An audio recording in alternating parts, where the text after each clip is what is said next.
Rava sat alone in the dark control room, the soft hum of machines the only sound around her. The outpost was deep in Sector 9, far from any city, hidden among cold rocks and lifeless moons. It was the kind of place no one wanted to work. Too quiet, too empty. But Rava liked it here. No crowds, no noise, just the stars and her radar screen. She leaned back in her chair, bored as usual. The system rarely showed anything new. Drifting space junk, old signals from satellites, and the usual trade routes. It's most of the time. It felt like she was watching a dead sky. Then it happened. Beep. A red dot blinked onto her screen. Rava sat up straight. Her fingers moved fast, tapping the glass panel. The signal was faint, but it was moving and it was coming from deep space, past the border of their territory. She zoomed in. The shape of the ship was strange, old-fashioned, heavy, like something from the history scrolls. The system tagged the signal as unknown class pre-era design. Rava's heart skipped a beat. No way, she whispered. She ran a quick scan. The ship's structure was rough, boxy, with long metal wings and a thick engine core. It looked nothing like the sleek silver crafts her people use now. It looked ancient. She tapped a few buttons and pulled up archived ship designs. Her eyes widened. The unknown ship matched a human design from over 500 years ago, but that couldn't be right. Humans were a myth, ghost story told to children. According to the History Council, humans were wiped out during the Great Silent Saiyan event that erased dozens of species from the galaxy. Her people said humans destroyed themselves. Some said they were wiped out by their own machines. Others believed they never existed at all. But now, something that looked very human was flying straight toward them. Rava ran another check. Maybe it was a trick. Maybe someone was using an old signal pattern to confuse them. But the ship wasn't broadcasting anything fake. Its energy levels were real. Its engines were failing. Life signs. Weak, but there. One life sign. Someone was still alive on that ship. Her hands trembled slightly as she stared at the screen. What should she do? If she reported this, the military would lock down the entire sector. If the elders found out, they might destroy the ship without asking questions. Her people feared anything connected to humans. But if this was real, if a human had survived all these centuries, then she couldn't let them die out here. Rava leaned closer to the mic on her desk. She hesitated. Her heart pounded in her chest. She switched the channel to a private line and sent out a simple message. Unknown vessel. This is Observation Post 9. Identify yourself. Silence. She waited 10 seconds. 20, a full minute. Then dash crackle. A burst of static came through her earpiece. Rava held her breath. Another crackle, and a voice. Rough, tired, human. Help. Just one word, but it felt like a thunderclap in her mind. She sat there frozen, her eyes locked on the radar screen. The ship was still moving, slowly drifting, toward the outer edge of their zone. Its power was low. Air systems were failing. She couldn't let him die. But what if this was a trap? What if this wasn't a human but something else, something dangerous? Still, the fear in that voice felt real. That one word wasn't a trick. It was desperation. She sent another message. Who are you? What is your origin? The voice came back after a few seconds. Jack. Jack Mercer. Earth Colony. Please. Help. Rava had never heard that name before. Earth. It was the name of the planet from the old myths. The home of the first humans. A blue world full of oceans and clouds. Long gone. She checked the life readings again. It's faint, but still there. Whoever he was, he didn't have long. If she was caught helping him, she could be arrested. Treason. No alien was allowed to communicate with anything connected to humans, even if it was just a voice from the past. But something inside her refused to let go. This was bigger than her, bigger than the rules. She tapped her control screen again and locked onto his ship's location. She activated a hidden drone unit, an old model used for mining, and sent it toward the signal. It would take 2 hours to reach him, but it had medical supplies and a small camera. She could see him with her own eyes, confirm if he was really human. She leaned back, breathing hard. Outside the window, the stars seemed different now. The silence of space didn't feel so empty anymore. If this was real, everything her people believed was about to change, and Rava would be the first one to face it. Rava couldn't sleep that night. She sat in her small quarters, staring at the wall, thinking about the voice she heard. A human voice. Real and alive. Her hands still felt cold from when she heard that single word, help. It echoed in her mind over and over. The drone she sent was now halfway to the ship. It was a slow model, designed for carrying heavy loads through asteroid fields. It's not meant for rescue missions, but it was all she had. The data feed from the drone showed the ship growing closer in the camera view. Its surface looked damaged, scarred by something sharp, like it had passed through a violent field or taken fire. Rava had isolated her terminal from the central network so no one would detect her communication. She used an old backup line that hadn't been used in years. She even wiped the access logs manually, one by one, just to be sure. Still, a part of her felt watched. Like the silence around her had changed. She returned to the control room and stared at the radar. The human ship was drifting slower now. Its energy readings were getting weaker. If the drone didn't reach in time, the man would die, and no one would ever believe her story. The screen beeped. A message came in from the drone. It had docked with the human vessel. Rava sat up straight. She opened the visual feed. The camera blinked on. For a few seconds, all she saw was darkness. Then the lights from the drone flickered inside the ship. Metal walls covered in rust, broken wires hanging from the ceiling. Steam poured from cracks in the pipes. It looked like a flying tomb. Then the camera turned. He was there. A man lying against a bulkhead, half-conscious, pale skin, unshaven face. Suit torn in several places. His breathing was shallow. One arm was bleeding, but he was real, completely human. Rava watched him closely. Her heart beat faster than ever. This was no trick, no illusion. This man was proof that everything her people taught her was wrong. The drone's medkit deployed, small oxygen tank and pain suppressor. The man opened his eyes slowly. He looked into the drone's camera and blinked twice. "Who are you?" Rava whispered to herself. She tried sending a signal through the drone's speaker. "Jack Mercer. This is Rava. I am helping you. Stay calm. You're going to be all right." His lips moved weakly. "Are you real?" "I'm real," she said. He coughed, then smiled slightly. "Thought I was dreaming. Didn't think anyone was out here." Rava stared at his face. There was something different about it. It's not just the way he looked, but something deeper. His presence. His voice. It felt ancient, yet somehow familiar, like hearing a song from another lifetime. "Where'd you come from?" she asked. "Colony Station, Orbital 7. We were attacked. I escaped in this old ship. Everyone else." He didn't finish. Rava knew that tone. She had heard it from soldiers who returned from border raids. The sound of someone who saw too much death. "Your ship, it's human-built," she said. He nodded slowly. "Yes. Earth tech. Old but strong. Didn't expect it to survive this far." She hesitated. "There is no Earth anymore, at least not in our records." Jack closed his eyes.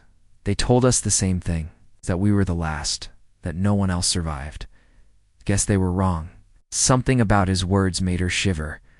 If her people thought humans were gone, and his people thought the same, then who was keeping them apart? Who made sure they stayed lost? A sudden alert flashed on her main console. Another ship had launched from Command Base Echelon, headed her way. She swore under her breath. Command had detected her altered radar logs. Maybe they hadn't tracked the drone, but they noticed something wasn't right. If they arrived and scanned the area, they would find the human signal. And if they found Jack, they'd destroy the ship immediately. She had to move fast. She sent an encrypted command to the drone. "Stay locked on, maintain vitals. Prepare for emergency tow." The drone extended a magnetic latch and began pulling the human vessel toward an empty mining zone nearby, a spot filled with dense asteroid fog that could block most scanners. It was risky. If the drone failed, both ships could crash. Rava packed a supply bag. She knew what she had to do. She would meet Jack face to face. There was no turning back now. If her people found out, she would be hunted, labeled a traitor, maybe worse. But if she stayed silent, the truth would die with that man. She took a deep breath and entered the launch bay. Her personal scout ship was still charged. She climbed in and punched in the coordinates. As the engines warmed up, she looked out at the stars again. She always believed space was empty. Now, she knew better. Someone was out there, and he was waiting for her asterisk. The mining field stretched across space like a frozen sea. Giant rocks drifted slowly in the darkness, their jagged surfaces glowing faintly under distant stars. Rava's scout ship moved carefully between them, her eyes locked on the tracking beacon from her drone. Human vessel was now hidden deep inside the asteroid fog, where scanners would fail and signals would break apart. It was the only safe place left. Her hands were tight on the controls. Every few seconds she checked the radar. No signs of pursuit yet, but the patrol ship from command base would be closing in soon. She had maybe an hour at most before they started sweeping this sector. The drone sent an update. The human was stable, but weak. Oxygen was running low again, and the heat system on his ship had nearly failed. She pushed her engines harder. The small ship shook slightly as it weaved through the rocks. Finally, she saw it. The human vessel floated ahead like a ghost in the fog. One side of the hull was scorched black. The engines were silent. No lights inside. But the drone was still. Connected, holding the ship steady with its magnetic clamp, Rava brought her ship close and activated the docking bridge. It extended from her side and locked onto the open hatch of the human craft. A soft hiss of air pressure filled her ears. As the seal locked in, she stepped inside. The air smelled like rust and smoke. It was dark, quiet. She followed the path lit by her suit's headlamp until she reached the central chamber. And there he was, sitting up now, wrapped in a thermal blanket the drone had provided. Jack looked at her with tired eyes, but he smiled. When he saw her face, "You really came," he said. Rava stood still for a moment, staring at him. Not just to study his face, but to feel the weight of this moment. He was living proof of something her entire civilization had erased. And now he was here, looking at her with eyes that held both fear and hope. "I had to," she said. "Coming?" Jack looked down. His voice was rough. "I figured. When I escaped, I didn't know where I'd end up. I was just running." Our colony had been silent for weeks before the attack. Ships vanished. Messages stopped getting replies. "We thought we were forgotten." "What attacked you?" she asked. He shook his head slowly. "We never saw them clearly. Fast ships, black holes, no markings. They didn't speak, didn't ask. Questions, just fired and kept firing. I don't even know why I survived." Rava felt a chill crawl up her spine. "Black holes," she repeated. She had heard that before. Not from any official files, but in old rumors whispered by lower-ranked pilots. Ships that didn't belong to any known species. Ships that destroyed without warning and vanished just as quickly. Her people had covered up every encounter, calling them space storms or pirate attacks. But Jack's story matched too closely. If both their civilizations had been kept in the dark, then someone had done it on purpose. She walked over to him, opened her med kit, and began checking his wounds. "I need to move you to my ship. Your systems won't hold for long. Once were. Back in the clear, I can help you hide." Jack looked at her with confusion. "Why are you doing this? You don't even know me." Rava paused for a second, then said quietly, "Because I know what it feels like to live inside a lie. You're not the only one who's been forgotten." She helped him to his feet. His legs were weak, but he managed to stay upright. They moved slowly back through the broken ship, stepping around fallen panels and broken wires. When they crossed into her scout ship, the air changed, cleaner, warmer, alive. Jack collapsed into the passenger seat and closed his eyes. Rava returned to the pilot's chair. She set a new course, away from the mining zone, toward a neutral satellite station she used for private research. No one ever checked it. No military patrols, no random visits. It would be safe as the ship powered up. She checked the long-range sensors one more time. Something caught her. Attention, another signal. It wasn't the patrol ship, it was something else. Bigger, faster. No, I D-tagged. No known pattern.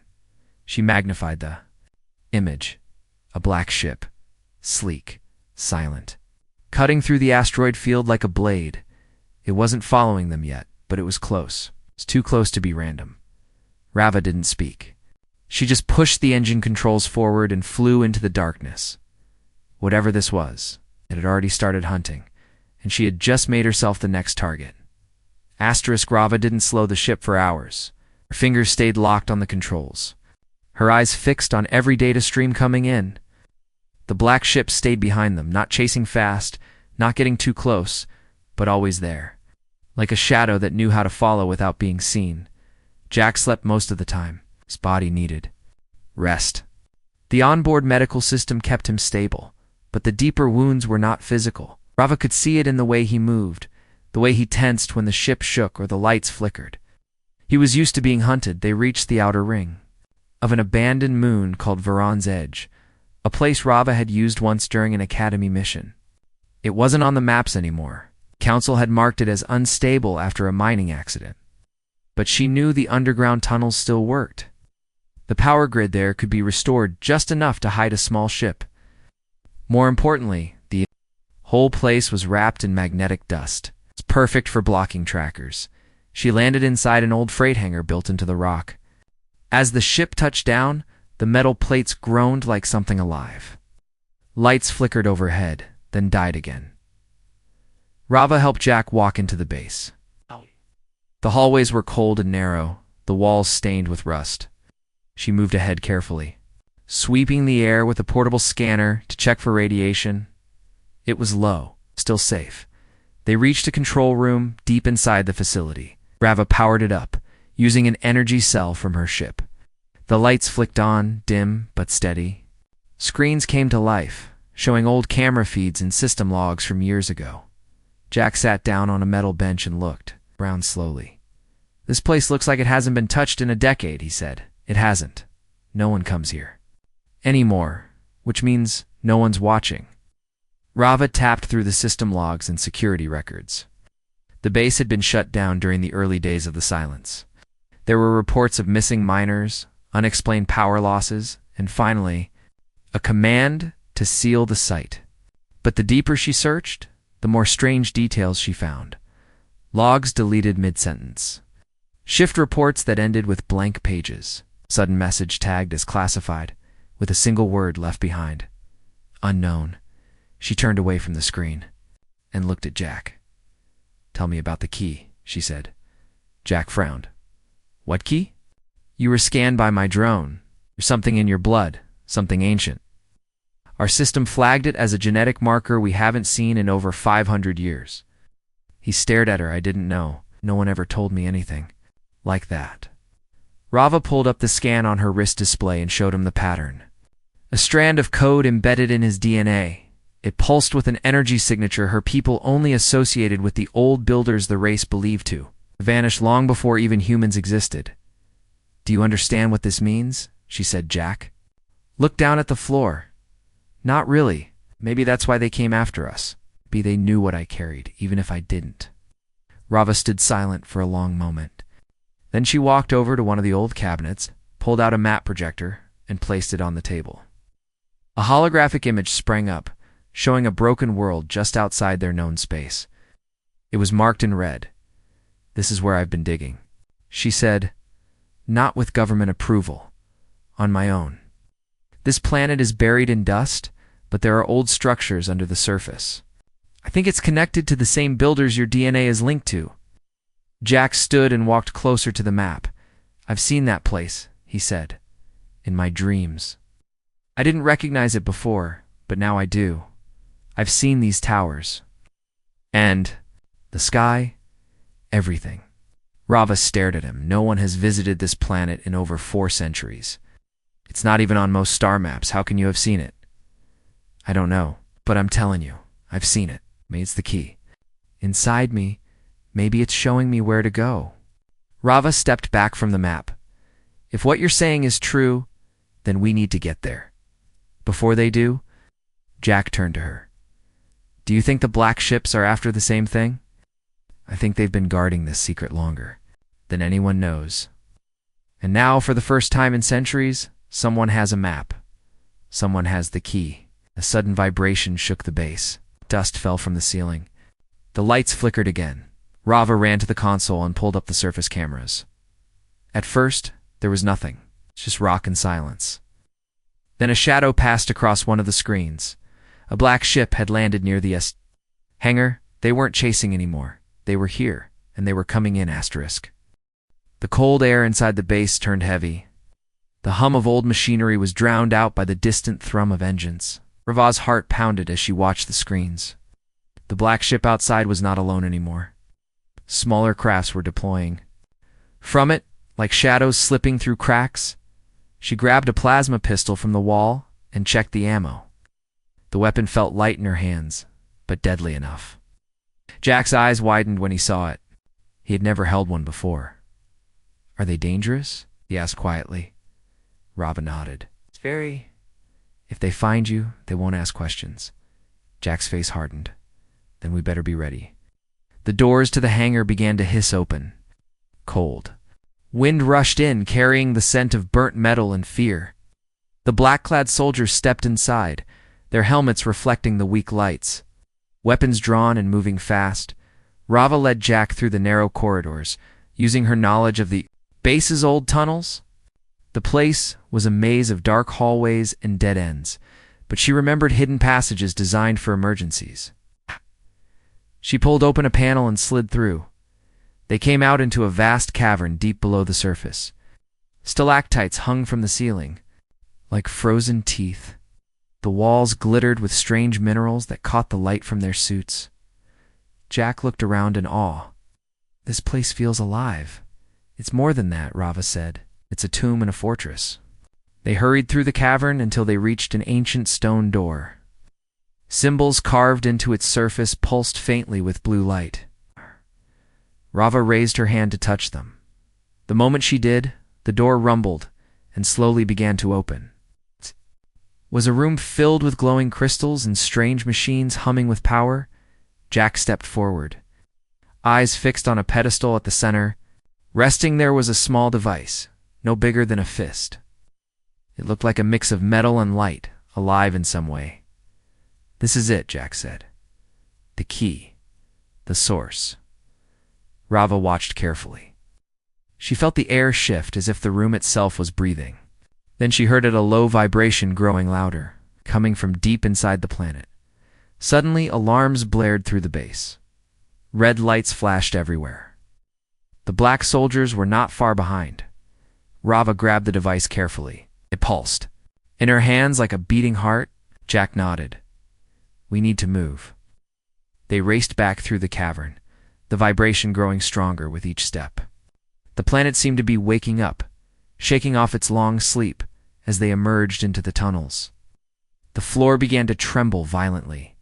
Rocks cracked and fell. Dust filled the air, making it hard to see. Behind them, the soldiers were closing in. Shouts echoed through the corridors. Rava fired her pistol, holding them off while Jack ran ahead. Her shots hit the walls, sending sparks and dust everywhere. She could feel the pressure building, like the whole world was about to break apart. Then the ground gave way. Rava barely jumped back in time as the floor collapsed into a deep chasm. The soldiers froze at the edge, unwilling to follow. Jack reached her side, breathing hard. This way, he said. They found a narrow passage leading upwards. It was tight and dark, but it was their only chance. As they climbed, the base continued to collapse below them. Walls cracked, and ancient machines exploded in showers of sparks. When they finally burst out onto the surface, the sky was dark with storm clouds. Lightning flashed, illuminating the ruins of Veron's Edge. The black ships hovered above, scanning the planet with cold, ruthless eyes. Rava held the device tightly. It felt warm against her skin like a promise. "We have the key," she said. "Now we have to find out what it opens." Jack looked at her with hope and fear mixed together. This is only the beginning. They didn't know who built the vault or why it was hidden here. They only knew one thing. The war that erased humans was far from over, and the truth was waiting just beneath the surface, ready to change everything. The sky above Varen's edge was heavy and dark. Thunder rumbled in the distance as rain began to fall, cold and sharp. Rava and Jack crouched behind the twisted remains of an old communication tower, watching the black ships patrol the skies like vultures searching for prey. The device in Jack's hand pulsed faintly, almost like it was alive. It was their only hope, but it felt fragile against the vast forces hunting them. Rava knew time was running out. They needed allies. They needed answers. But trust was in short supply. Rava scanned the horizon and spotted movement figures emerging from the ruined tunnels below, rebels, outcasts who refused to bow to the council or the military, people who believed the old stories, who believed that humans were still alive. She stepped forward, waving a small light in the rain. The figures hesitated, then came closer. Among them was a tall man with sharp eyes and a scar across his cheek. He introduced himself as Corin, leader of the resistance. "Why should we help you?" Corin asked, his voice steady but suspicious. Rava held up the device. "Because this is proof. Proof that the stories about humans, about the first race, are real. That the war was not the end, but only the beginning." Jack stepped forward and told his story, his voice firm despite his weakness. He spoke of lost colonies, forgotten wars, and the black ships that hunted them. He told them about the vault, the key, and the secret beneath the planet. Corin listened carefully, then he nodded. "We've been waiting for something like this. For someone with proof to unite us." Rava felt a flicker of hope. The resistance was small, but they were fierce. They had been gathering relics and information in secret for years, slowly building strength. But the council and their black ships were powerful. They controlled the skies and the law. Any open battle would mean certain death. Corin laid out a plan. They would use the tunnels beneath the planet to move unseen. They would strike at key military outposts to buy time. And most importantly, they would help Rava and Jack reach the vault again to unlock its secrets. The rain grew heavier as they prepared to move. The ground shook faintly beneath their feet, a reminder that the planet itself was restless. Rava looked at Jack. "We have to finish what we started. Find out what this key opens before they do." Jack nodded. "I feel like I'm connected to it, like it's calling me." The past and future were colliding. Here, beneath the surface of a forgotten world, the truth was no longer buried. It was alive, and the war for it had just begun. The hidden tunnels beneath Varen's edge stretched on endlessly, twisting like the veins of a living creature. Rava led the small group of rebels and Jack through the damp corridors. The air was thick with dust and the scent of ancient metal. Every step echoed softly as they moved deeper into the heart of the planet. The device in Jack's hand pulsed steadily, lighting their path in a soft blue glow. The closer they got to the vault, the stronger the pulse became, almost like it was guiding them home. Jack looked tired but determined. "I can feel it," he said, his voice low, "like something inside me is waking up." Rava nodded. "We're close. Whatever this place is, it holds the answers we've been searching for." The walls around them began to change. Old carvings appeared, symbols from a language no one alive understood. The rebels whispered nervously, but Rava felt a strange calm. This was where the past met the future. At last, they reached the vault door again. This time, it was fully open, waiting for them like an invitation. The room inside glowed with an otherworldly light. Crystals floated in the air, casting rainbows across the walls. Machines hummed softly, ancient but alive. Jack stepped forward and placed the device on a pedestal. The crystals around them brightened instantly, and the machines came to life with a powerful energy. Suddenly, a holographic figure appeared before them. It was a being made of light and sound, speaking in a language none of them understood. Then, words formed in the air in their own language. "You have awakened the Bridgeborn," the figure said. "Guardians of the first race, keepers of knowledge.